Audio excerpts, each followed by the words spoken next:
jalqabee obsi kan obsinaan ulachuu wal dhoobee.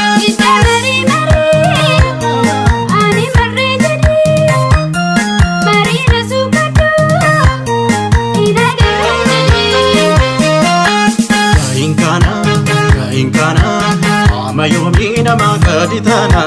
Kain kana, amayomi nama kaditana.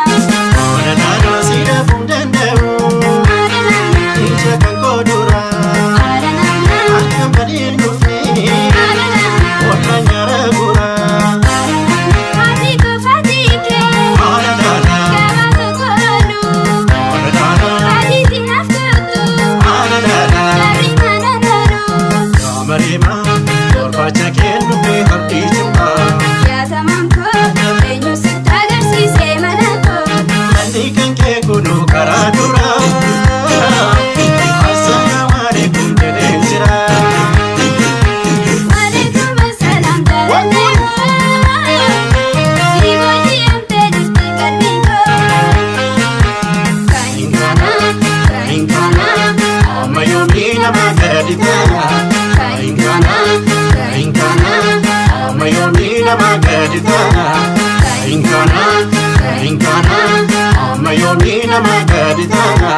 Kain kana, amayomi nama kaditana.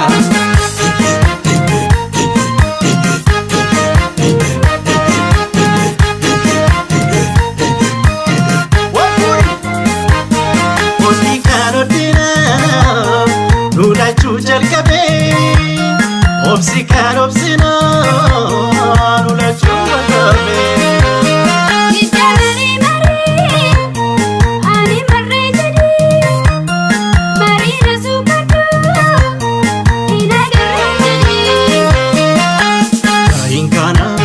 Kain kana, amayomi nama kaditana. Kain kana, amayomi nama kaditana. Ana nana sida bundendeu.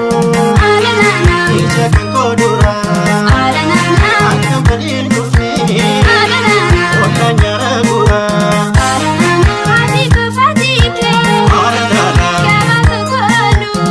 Ana nana, hati tinafkutu. Ana nana, dari mana daru. Marima, torbacha kenu pe harti chumba. Ya tamam ko, enyo sitagar si se manako. Andi kan ke kudu karadura.